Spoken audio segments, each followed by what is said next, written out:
Hello बच्चों, let us read the question first. The value of aluminium susceptibility is 2.2 into 10 raised to power minus 5. The percentage increase in the magnetic field if the space within a current carrying toroid is filled with aluminum is x divided by 10 raised to power 4. Then the value of the x is. तो बेटा यहाँ पे आपको एक question मिला है जिसमें आपसे कहा जा रहा है कि आपके पास एक एल्युमिनियम है जिसको हमने टोराइड के अंदर रखा है, जिसकी वजह से the magnetic field produced by the toroid eight the centre is changing. तो जो ही हम space with in the toroid change करते हैं, उसको फिल करते हैं एल्युमिनियम से, मैग्नेटिक फील्ड चेंज हो रहा है. तो उसकी जो चेंज है that is equal to x upon 10 raised to power 4. Unit find the value of the x. आपको वो x बताना है कि जब भी हम टोराइड के अंदर क्या करते हैं, उस स्पेस को फिल करते हैं एल्युमिनियम से, what will be the effect on the magnetic field. Okay, this is the simple question. Let us see first of all what is the key concept behind. इससे पहले हम ये देखेंगे कि इसके पीछे जो कारण है, की कॉन्सेप्ट क्या है, वो कैसे रन करता है, क्या होता है इसमें. सबसे पहले हम इस चीज़ को देखेंगे. ओके, तो की कॉन्सेप्ट क्या है बेटा.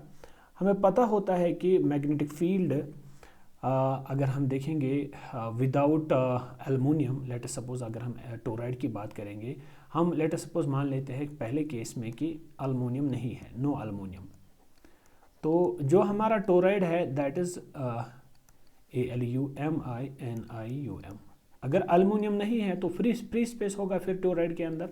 जो आपके पास जो टोराइड होगा वो उसके अंदर फ्री स्पेस होगा. तो उसका मैग्नेटिक फील्ड किसके बराबर होता है उस टाइम पे, जो हमें पता है कि magnetic field at the centre of the toroid that is equal to mu naught times H.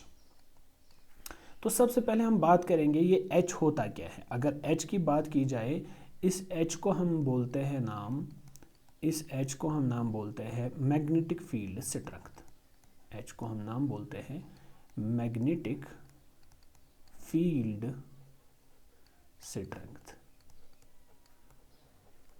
Magnetic field strength कहा, या इसको हम फील्ड इंटेंसिटी भी कहते हैं, और we can say field intensity.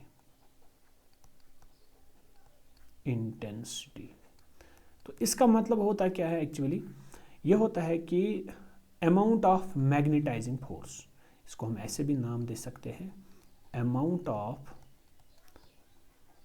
Of magnetising force. यानी जो मैग्नेटाइज कर रहा है मटेरियल को, वही फोर्स होता है ये amount of magnetising force. This was all about H. Now अब B की बारी है. B के मुतालिक बात करते हैं. तो B को क्या बोलते हैं, B होता है मैग्नेटिक फ्लक्स डेंसिटी. B होता है magnetic flux density. Magnetic flux density, और we can say it magnetic induction भी कहते हैं हम इसको, मैग्नेटिक इंडक्शन. तो इसका मतलब क्या है, मैग्नेटिक इंडक्शन का मतलब क्या है, इसको हम एक और तरीके से डिफाइन करेंगे. It is the amount of magnetic force. It is the amount of magnetic force. It is the amount of magnetic force induced. It is the amount of magnetic force induced. It is the amount of magnetic force induced on the given body, on the given body due to magnetizing force.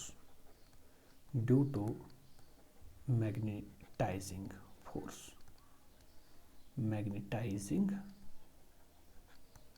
Force. तो वापस आते हैं अपने question पे. जो हमारा magnetising force था वो H.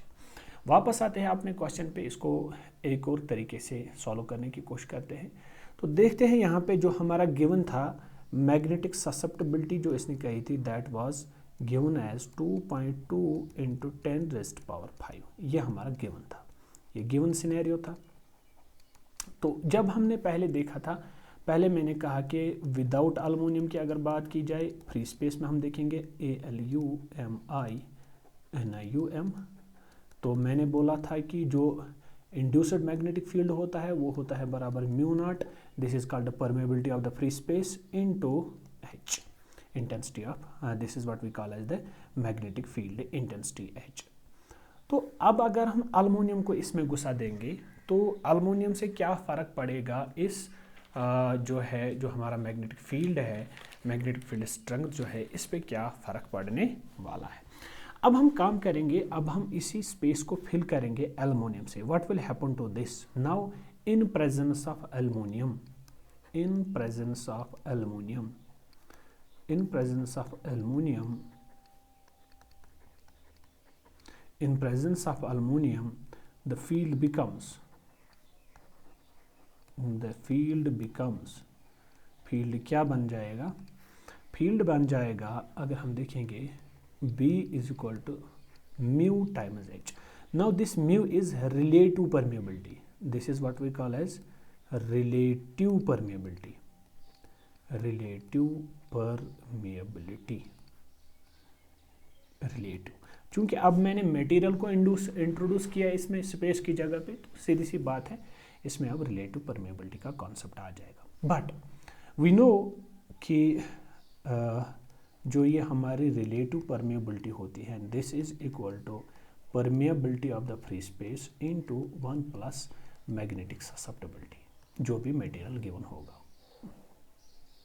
इसको यूज करेंगे अब, तो हम कहाँ पहुँच जाएंगे, हम लिखेंगे यहाँ पे B is equal to mu not into 1 plus chi into H। If see इस एक इक्वेशन को एक और तरीके से लिखेंगे, हम लिख सकते हैं क्या, हम लिख सकते हैं इस इक्वेशन को mu not H into 1 plus काई।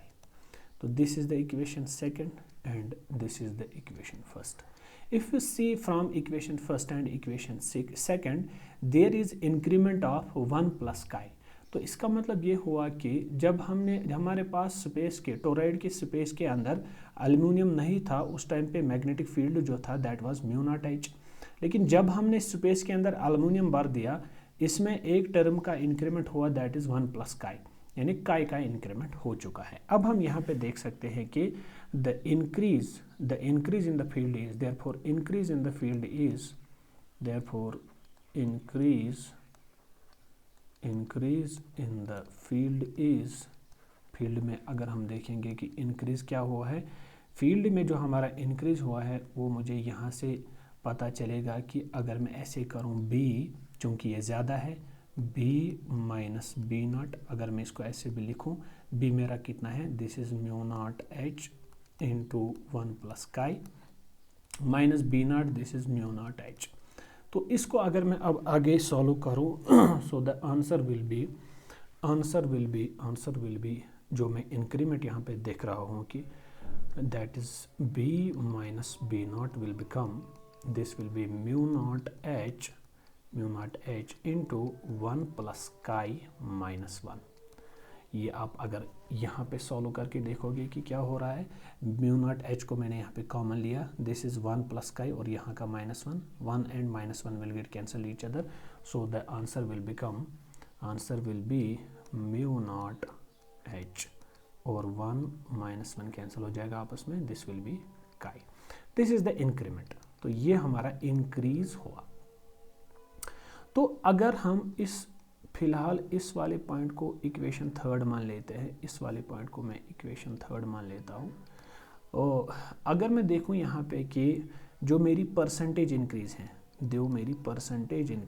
वो हम कैसे लिखते हैं, परसेंटेज इंक्रीज हमारी होती है बराबर जो इंक्रीमेंट कितनी हुई है, यानी B minus B not increase कितना हुआ है विद रेस्पेक्ट टू द जो आपका ओरिजिनल था, और इसको मल्टीप्लाई करेंगे 100 के साथ, this is the percentage increase. तो चूंकि मुझे पता है B माइनस B नॉट वो ऑलरेडी बराबर है mu not H into x, और ओरिजिनल B नॉट वो तो आपको पता है that is mu not H, और मल्टीप्लाई करेंगे 100 के साथ, mu naught H and mu naught H will get cancel each other. Percentage increase इसने क्वेश्चन में ही दिया गया, वो गिवन है. अगर आप देखोगे this is x upon 10 to the power 4. So this will become x upon 10 to the power 4 is equal to, यहाँ से हमारा काय बचता है magnetic susceptibility, that is 2.2 into 10 rest power 5 into 10 rest power 2. तो यहाँ पे हम x का वैल्यू निकालने की कोशिश करेंगे. This is 2.2 into 10 rest power, I think this is 2.2 10 rest power, एक सेकेंड, यहाँ पे हम इसका वैल्यू फिर से चेक करने की कोशिश करेंगे. इसने दिया है 2.2 इंटू 10 रेस्ट पावर -5 यहाँ पे हमें दिया गया है. सो यू नीड टू जो है just correction here. This is -5 and this is -5 here. This is 10 rest power -5. Just correct it. 10 rest power -5 into 10 rest power 2 और यहाँ से 10 रेस्ट पावर 4 हमारा वापस आ जाएगा इधर 10 रेस्ट पावर 4. करेक्ट करके अगर हम x को निकालने की कोशिश करेंगे, this is 10 rest power -5, this is 10 rest power 4. यहाँ पे हमारा 10 रेस्ट पावर -1 बचेगा और इसको 10 रेस्ट पावर 2 के साथ मल्टीप्लाई करेंगे तो यहाँ पे 10 बचेगा खाली. This is 2.2 into 10. So the final answer here will be x will be equal to 22 is our final answer. Hope you have got the answer of this question, but please correct this कि यहाँ हमने value 10 rest power 5 लिखा था, but the correct answer is, यहाँ पे correct value जो था काय का करेक्ट वैल्यू था 10 rest power -2.2 into 10 rest power -5.